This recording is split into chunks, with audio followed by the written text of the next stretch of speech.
Salam hörmətli izləyicilər, biologiya sevərlər. Sizinlə 9-cu sinif güvən sınavı izahı ilə qarşınızdayıq.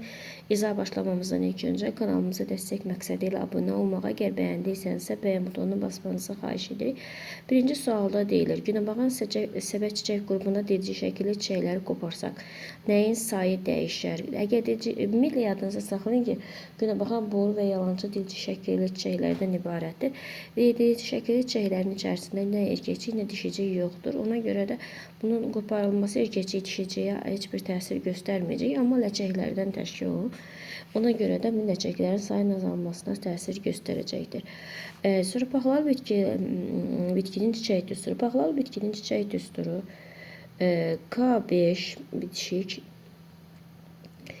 L3 üstə gəlinsin 2 dənəsi bitişik Y9 üstə gəlinsin 1, dişicik də 1. Bu demək ki, erkəkçik 9-u bitişik, biri sərbəstdir və bizə soruşur ki, doğru bəndi müəyyən edək.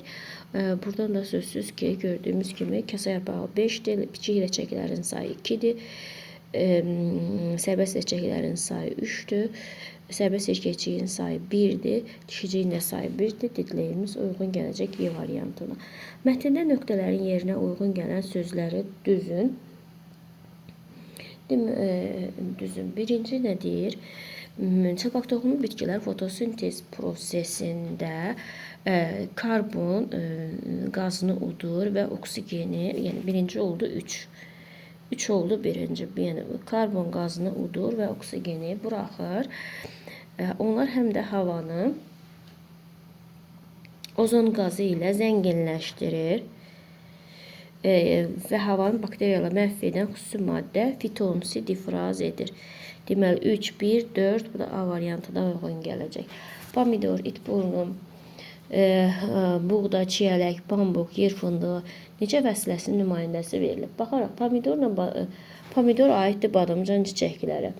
İtburnu ilə çiyələk aiddir. İtburnu və çiyələk. Bunlar bir çıxır da. Bunlar aiddir gül çiçəklərə. Buğda və bambuk, bu da bir yerə çıxır, aid olacaq taxıllara. Yer fındığı aid olacaq, bu da paxlallara. Burada tək 1, 2, 3, 4 olmuş oldu. 4 olur, bu da C variantına uyğun gəlmiş olacaq. 5-ci sualımızda deyir, yetişmiş meyvə və toxumlar heyvanlar vasitəsilə yayır. Burada at butrağından gedir. At butrağı üzərində qarmaqçıqlar olur və onun vasitəsilə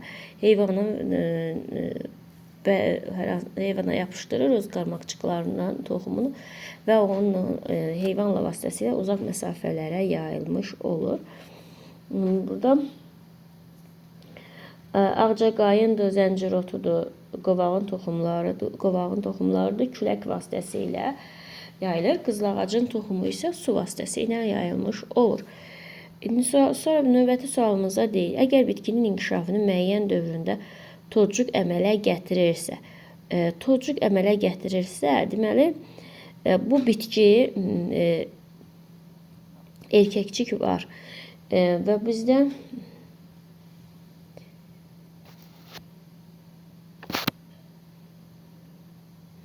erkəkçik var və mamırlara aid ola bilməz. Ola bilməz. Mamırlarda tozcuq yoxdur. Anterididə arxegen olur. Qışlara aid ola bilməz. Bu da ola bilər. Örtülü toxumlara aid ola bilər. Bəli. Planlara aid ola bilməz. Bəli. Çılpaq toxumlarda da tozcuq var da. Ona görə bu elə yanlış bu olacaq. Çünki çılpaq toxumlara da aid ola bilər. Xlamidoma da yosununda olmur. Xlamidoma da yosununda xromoplast olmur. Çünki xromatoforları var bu yosunlarda. Xromoplast ali bitkilər üçün xarakterlidir. Rəngli plastitlərdir. 8-ci sualımızda nə soruşur? 8-ci sualımızda deyir ki, boşluğa uyğun gələn ifadəni müəyyən orqanizm prokaryot ola bilməz. Deməli, törədici taxmaya malik olan prokaryot ola bilməz. Çünki biz bilirik ki, prokaryotlar nüvəsi formalaşmamış, tam yaxşı formalaşmamış orqanizmlərdir. Belə orqanizmlərdə hüceyrə ixtisaslaşması getmir. Ona görə də elə B-ni götürürük. Sonra növbəti sualımıza deyil. Xaççıqlar fəsiləsinə aid meyvə köklü bitki. Burada baxırıq ki, ağ turp, quş əhbəyi, ağbaş kələm bu xaç çiçəklər fəsiləsinə aiddir. Kartof, badımcan çiçəklər fəsiləsinə aiddir. Topinambir isə mürəkkəb çiçəklər fəsiləsinə aiddir. Bizə xaç çiçəklər fəsiləsinə aid olduğuna görə ağ turpu götürürük. Kərtənkələ fərdi inkişafda yumurtadan çıxartdan sonra bilavasitə sonraki dövr formalaşma və böyümə dövrüdür. Yadınızda cin yolcu olan heyvanlarda yumurtadan çıxdıqdan sonra onun formalaşması və böyüməsi baş verir. Buğda dənələri cücərməsi üçün vacib deyil. İşıq, bir də torpaq vacib deyil, amma rütubət, istilik, hava, ümumiyyətlə bir də yadınızda saxlayın ki, canlı rüşeyin vacibdir. Ona görə də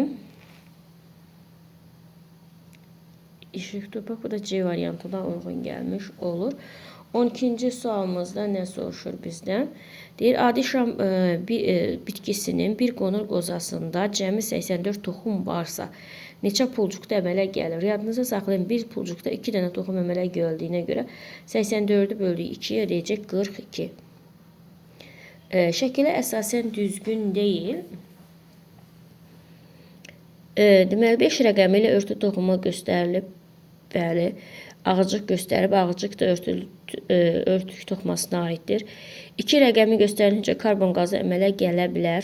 2 rəqəmi süngər parenximası göstərilib. Bəli, burada da fotosintez prosesini, tənəffüs prosesi, tənəffüs prosesində karbon qazı əmələ gələr. 4 rəqəmi ilə yarpaq damarlarına aid hüceyrə göstərilib. Bəli. 1 rəqəmi ilə göstərilən hüceyrədə oksigen əmələ gələ bilər. Bəli, süngərdir. Sütunvarıdır. Sütunvarı toxumada da fotosintez prosesinin ən sürətlə getdiyi toxumadır. 3 rəqəmi əsas toxuma hüceyrəsi göstərilib. Xeyr. 3 rəqəmi ilə örtük toxumasının hüceyrəsi göstərilib. Ona görə də bunu götürmək, çünki dəricik göstərilib. Dəricik də örtük toxumasına aiddir. Hüceyrələrdə xlorofildən başqa qırmızı və göy rəngli pigmentlərə rast gəlinir.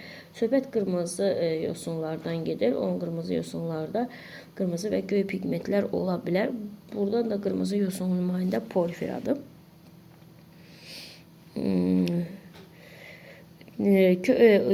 Kökümsavuna yaz və yay zoğları əmələ gələn halı sporlu bitki. Deməli, söhbət buradan çöl qatır quyruğundan gedir. Çöl qatır quyruğunun kökümsavundan qonur və yaşıl rəngli yay və yaz zoğları əmələ gəlmiş olur. Adi şam bitkisində olmur. Deməli, dişicik və erkəkciklər olmur. Onlarda tozcuqlar olur. Bu da D variantına uyğun gəlir. 17-ci sualımızda deyir ki, hər birində en sayda xromotomorfora malik olan 10 ədəd ulotrix yosununda cəmi neçə hüceyrə saymaq olar? Deməli, 10 ədəd hər bir yosun hüceyrəsində yadınıza saxlayın ki, onda substrata yapışan hüceyrəsində xloroplast olmur. Yəni, en sayda xromatoforu varsa, bunun N+1 sayda hüceyrəsi var. 10 dediyinə görə onu da N+1'ə vuranda 10N+10 olacaq. 18-ci sualımızda nə soruşur? Nöqtələrin yerinə yazıla bilər. Yaban ağ turpu meyvəsində ara kəsmə meyvə yanğılığının bir hissəsidir. Bu da B variantına uyğun gəlir. 19-cu sualımızda deyilir, cədvələ əsasən X plus Y göstərin. Köklərin inkişaf etdiyi orqanların maksimum sayı. Deməli, gövdə və yarpaq inkişaf eləyir. Bu olacaq 2. Tumurcuqun rast gəlindiyi orqanların maksimum sayı. Tumurcuqlar rast gəlib kök, gövdə, yarpaq üzərində. Bu da 3-ə bərabər olmuş olacaq. İndi bizə 2 ilə 3-ün cəmi o da edəcək 5. Torpaqda qidalanan zaman bitkiyə hansı maddələr daxil olur? Su və mineral maddələr kök vasitəsilə torpaqdan udulur. İkiləvəl bitkilərə aid gilə meyvəli bitkilər. Burada söhbət kartof və quş üzümündən gedir. Bu Yaşıl quş mamının sporları hansı rəqəmlə göstərmiş hissədə əmələ gəlir? Biz bilirik ki, mayalanması nəticəsində ziqot əmələ gəlir. Ziqotdan ayaqcıq, ayaqcığın üzərində də bax bu qutucuqdur. Sporlar da bu qutucuğun içərisində əmələ gəlir. Bu da A variantına uyğun gəlir. 23-cü sualımızda nə soruşur? Çiçəkdə 5 ədəd kasa yarpağı, 5 ədəd ləçək, 10 erkəkcik, 1 ədəd dişicik bu çiçək yanlığının cəmi neçə strukturundan ibarətdir? Çiçək yanlığı yadınıza saxlayın. Kasa yarpaqları və ləçəkdə 5-in üstünə də 5 gəlirəm. Edəcək 10. Hansı ifadələr cansız təbiət amillərinə təsiri göstərməyib? Bir, göbələklər bitki köklərinə mikroiz əmələ gətirir. Bu canlı təbiət amilidir. Sonra bir də 4, arılar çiçəkləri tozlandırır. Bu da canlı təbiət amilidir. Digərləri isə, məsələn, payızda soyuq havalar başlayanda bitkinin kök dəstəsi aşağı düşür, cansızdır. Su çatışmayanda bəzi bitki yarpaqları tökülür, bu da cansızdır. Yüksək temperatur transpirasiya güclənir, bu da cansızdır. Bizi də cansız təbiət amilləri yox, canlılar soruşduğuna görə cavabımız olur 1, 4. 25. Çoxillik ali sporlu bitkini seçin. Deməli, burada erkək qıcıdır, çoxillik ali sporlu bitki. Sufagum mamırıdır. Bir də yaşıl quş mamırıdır. Bunlar aid edilir. Düzgün fikirləri seçin. Erkək qıcı, deməli, erkək qıcı bitkisi qeyri-cinsi nəsildir. Bir budur. Bitkinin üzərində dişi qametlər əmələ gəlmir, budur. Bir də bitki sporangilər olur. Yarpaqların altında qonur rəngi sporangilər olur ki, orada sporlar yetişir. 27-ci sualımızda nə soruşur?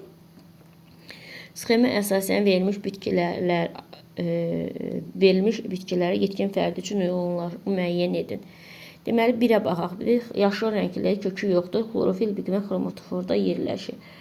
Burada Ulotrix və Sprogera aid olacaq. Birə aid olacaq C, bir də Y. İkincisinə baxaq. Yaşıl rəngli kökü yoxdur, rizoidə malikdir. Rizoidə malikdirsə bu söhbət quş mamırından gedir. 2-yə B aid olacaq. 3 nədir? Xlorofil pigment xromatoforda rizoidə malikdir. Burada isə laminariyadan söhbət gedir. Laminariyada xlorofil xromatoforda yerləşir və rizoidə malikdir.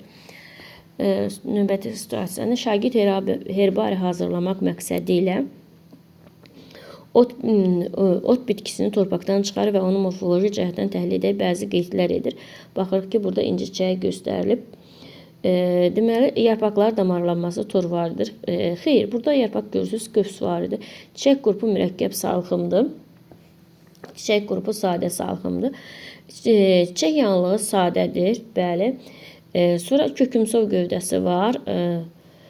Çiçəkləri iki cinslidir, mikrosisteminə malikdir. Bu bitkinin adını və hansı vəsə aid olduğunu, bu bitki, yadınıza saxlayın ki, bu birləpəllər bitkilərinə aiddir və inci çiçəyidir.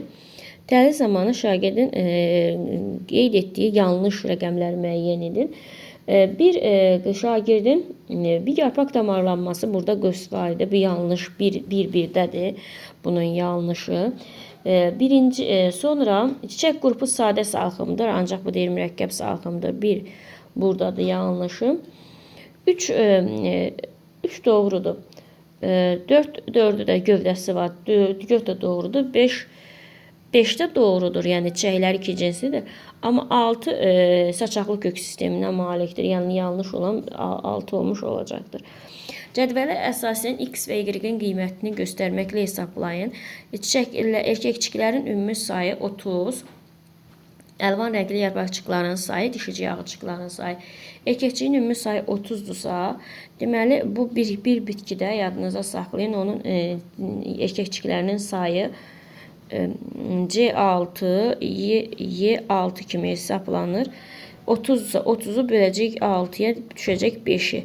Yəni bunda 5 dənə çiçəkdir və dişici yağıcıqlarının sayını soruşur ki, Y-imizdə bərabər əlvan yarpaqçıqların sayını soruşduğuna görə elə əlvan yarpaqçıqların sayı da 30-a bərabər olmuş olacaq. Yəni erkəkçiklərin sayına, yəni X-imiz də bərabərdir 30-a. x da bərabərdir 30-a. Y-imiz isə 5 dənə çiçək olduğuna görə, hər bir çiçəyində 3 ağızcığı olduğuna görə 5-i də vuracağıq 3-ə, eləyəcək 15. 15 dənə də ağızcıq olmuş olacaq. Bu qədər, diqqətinizə görə sağ olun. Bəyənməyi və kanalımıza abunə olmayı unutmayın.